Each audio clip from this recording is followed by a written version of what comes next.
Okey, kita sambung bearing tadi. Okey, yang ni part 2 menyelesai masalah. Okey, kita nak buat menyelesai masalah. Okey, so ingat cikgu cakap dia hanya soalan objektif, 2 soalan sahaja. Okey, contoh. Okey, kalau saya lihat di sini. Okey, nyatakan bearing bagi setiap yang berikut. Okey, bearing Q dari P. Dia kata bearing Q dari P. So, tengok ya, hati-hati cikgu cakap tadi. Bearing Q. Tengok Q dari P. So, mata kita dekat P. Okey, langkah pertama mesti ada arah utara. Langkah kedua, pusingan jam. Okey, ikat tu.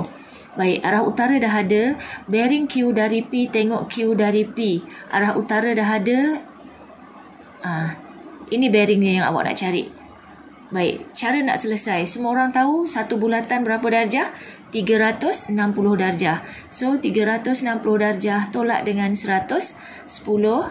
Okey, dapat berapa? 6 tolak 1, 5, 3 tolak 1, 2. So, jawapan 250 darjah.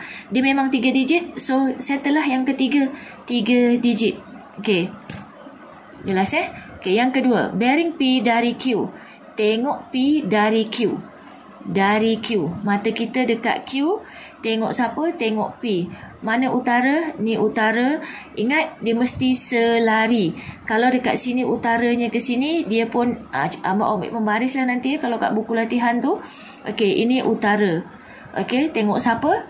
Tengok P. P ada kat sini. Okey, arah utara dah ada. Pusingan jam. Okey, cikgu pakai pen biru lah. Pusingan jam. Pusing jam, tengok P. Ini yang sudut awak nak cari. Baik, macam mana nak cari sudut ni? Okey, nampak tak dia bagi kat sini? Ini 18. So, maksudnya dekat sini ni 90. Okey, so kita tahu sudut sini. Yang di sini 90 darjah tolak dengan 18 darjah. Okey, 90 darjah tolak 18 darjah. 10 tolak 8, 2, 8 tolak 1, 72 darjah. So, kita dapat 72 darjah. Okey, maksudnya sini 72 darjah. Garis lurus, berapa garis lurus? 180 darjah. Maka sudut ini atau bearing P dari Q ialah 180 campur 72. Okey, 2, 7, 7, 14, 15, 252 darjah. Okey, 3 digit. Okey, contoh ketiga. Okey, bearing Q dari P. Tengok Q dari P. Okey, tengok Q dari P. P dah ada utara. So, P di sini, mata kita di sini. Tengok siapa? Tengok Q. Mana sudut dia? Ni sudutnya. Bearingnya. Apa cara nak dapat tu? Okey, ini dia dah bagi ni. Ini timur, ini barat. Sini berapa? 90 darjah. So, 90 campur 30. Dapat 93, 12, 120 darjah. Okey. Yang keempat, bearing P dari Q.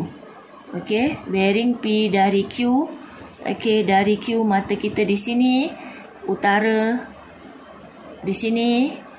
Okey, tengok siapa? Tengok P. Sudut di sini. Okey, macam mana nak cari tu? Okey. Saya panjangkan ni. Okey, 54 ni setara atau selari dengan kat sini kan? Ini 54.5 darjah. Dan ni tadi garis lurus. Garis lurus berapa? 180 darjah.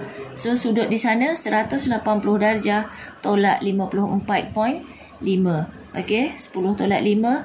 5, 9 tolak 4. 5, 7 tolak 5. 2. Okey, di sini dapat 125.5 darjah. Okey, so cara nak selesaikan ni, awak kena ingat balik masa lower form dulu. Okey, hukum-hukum garis lari macam ni kan. Kalau ada ni garis lari, okey, sudut ni sama dengan sudut sini. Ini sudut bertentang bucu. Atau tengok situasi sini. Okey, yang pelajar suka kata, ada yang kata U lah, ada yang kata zigzag lah. Okey, sudut di sini sama dengan sudut di sini. Okey, saya harap awak boleh teruskan latihan dalam buku nilam tu. Okey.